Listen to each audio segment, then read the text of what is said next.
স্বাস্থ্যকর হোমমেড বালাচাও।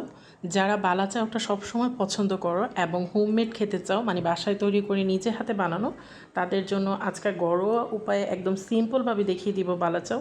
আমি এখানে চিংড়ি শুটকি এবং কাচকি শুটকি নিয়েছি, ভালোভাবে গরম পানি দিয়ে একদম ফ্রেশ করে ধুয়েছি।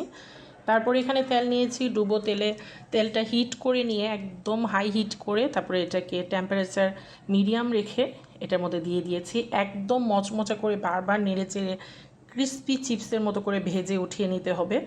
আর দোকানের কেনা বালাচাও কিন্তু একটা বিষাক্ত তৈলাক্ত গন্ধ থাকে, অনেকেই পছন্দ করো না। বাসায় একদম সহজ রেসিপি দেখাচ্ছি আমি, যেটা যে কেউ পারবে। যারা শুটকি লাভার বা যারা বালাচাও পছন্দ করো তারা করতে পারবে। এখানে পরিমাণ মতো আমি পেঁয়াজ আর রসুন কুচি নিয়েছি, সাথে 2টা শুকনো মরিচ দিয়েছি। এটাও মচমচা করে বাদামি কালার হওয়া পর্যন্ত ভেজে নেব। তারপরে একসাথে সবগুলো উঠিয়ে নিয়েছি। এখন আমি দেখিয়ে দিচ্ছি কত ক্রিস্পি হয়েছে, মাশাআল্লাহ। দেখো বালাচাওটা কোনো এডিট করিনি কিন্তু আমি। এখানে ধনেপাতা নেব, পেঁয়াজ কুচি নেব, তারপরে এখানে শুকনো মরিচ নিয়েছি, আরও লবণ নিয়েছি স্বাদ অনুযায়ী। বেশ হয়ে গেল সব উপকরণ। এখন আমি আরও একটা উপকরণ এখানে অ্যাড করেছি, সেটা ছিল সরিষার তেলের মধ্যে 1 চামচ হলুদ, 1 চামচ মরিচ গুঁড়ো দিয়ে ভালোভাবে একদম হাই হিটে গরম করে সরিষার তেলটা, ওই তেলটা ঠান্ডা করে তারপর এই বালাচাওর সাথে মিক্সড করেছি।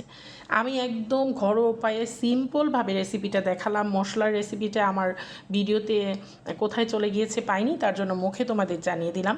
সিম্পল ঘরোয়া উপায় যদি তোমরা বালাচাও পছন্দ করো, যারা বাসায় তৈরি খেতে, তারা এই বালাচাওটা ট্রাই করতে পারো। বিশ্বাস করো, আমার মনে হলো এটা মনে হয় বেস্ট একটা বালাচাও খেয়েছি আমার জীবনের। আমি অনেক বালাচাও মানে অনলাইনে অর্ডার করে খেয়েছি, বাট এটা ছিল আমার হাতে তৈরি বেস্ট একটা বালাচাওর রেসিপি। এবং খুব সিম্পলভাবে এটা ঘরোয়াভাবে করা হয়, আর এখানে অত বেশি খরচও হয় না। তোমরা একদম স্বল্প কিছু উপকরণ দিয়ে এই বালাচাওটা বাসায় তৈরি করতে পারবে। রেসিপিটা ভালোভাবে দেখে নিও তোমরা এবং শেয়ার করো। Thank you.